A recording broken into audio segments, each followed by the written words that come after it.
പാർട്രീഷൻ കഴിഞ്ഞാൽ delivery of the baby കഴിഞ്ഞാൽ അടുത്തത് ലാക്ടേഷൻ.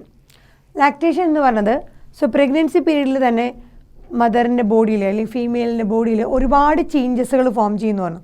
ഒരുപാട് മെറ്റബോളിക് ചേഞ്ചസ് ഹോർമോൺസ് പ്രൊഡ്യൂസ് ചെയ്യുന്നതിൻ്റെ ഭാഗമായിട്ട് പ്രഗ്നൻസി പീരീഡിൽ മാത്രം പ്രൊഡ്യൂസ് ചെയ്യുന്ന ചില ഹോർമോൺസിൻ്റെ ഭാഗമായിട്ട് എന്താണ് ഒരുപാട് മെറ്റബോളിക് ചേഞ്ചസ് അമ്മയുടെ ബോഡിയിൽ ഉണ്ടാവും. അതിലൊന്നാണ് പ്രധാനമായിട്ട് പറയുന്നത് മാമറി ഗ്ലാൻഡ്.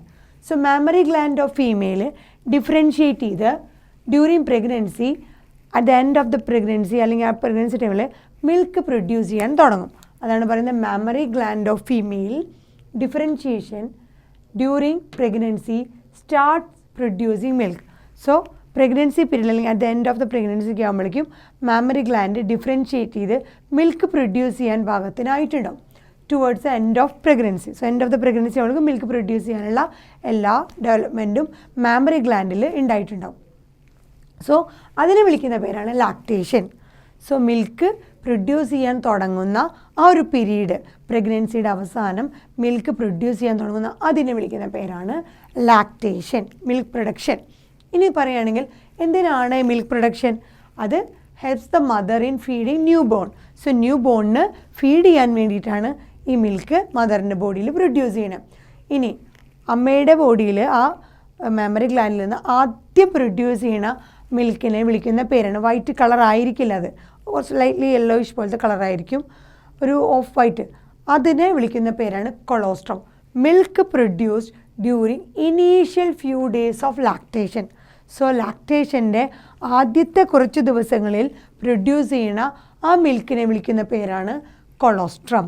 ഫസ്റ്റ് മിൽക്ക് എന്ന് പറയുന്നത് കൊളോസ്ട്രമാണ്. ഇനീഷ്യൽ പീരീഡ്സ് ഓഫ് ലാക്ടേഷൻ്റെ ആദ്യത്തെ പീരീഡിൽ പ്രൊഡ്യൂസ് ചെയ്യുന്നതിൻ്റെ പേരാണ് കൊളോസ്ട്രം.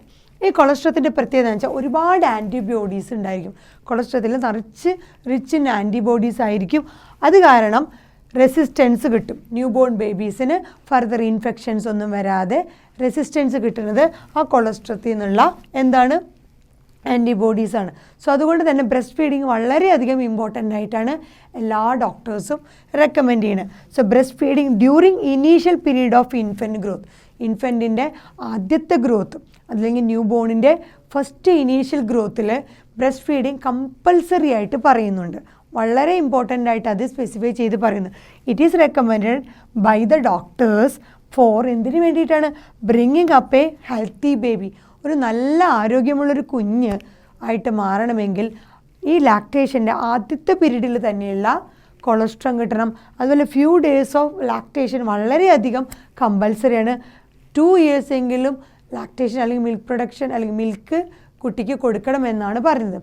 അതാണ് ഏറ്റവും നല്ലൊരു ഹെൽത്തി ബേബി ഉണ്ടാവാനായിട്ട് സഹായിക്കുന്നത്. സോ ഇനീഷ്യലി മെയിനായിട്ട് breast feeding during initial period of infant growth, ഒരു കുഞ്ഞിൻ്റെ ഇനീഷ്യൽ ഗ്രോത്തിന് വളരെ ഇമ്പോർട്ടൻ്റ് ആണ് അതിൻ്റെ ഇനീഷ്യൽ പീരീഡിലുള്ള ലാക്ടേഷൻ അല്ലെങ്കിൽ മിൽക്ക്.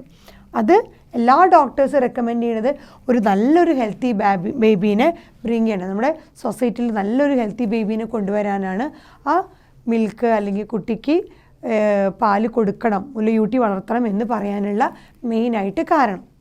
അതാണ് ലാക്ടേഷൻ.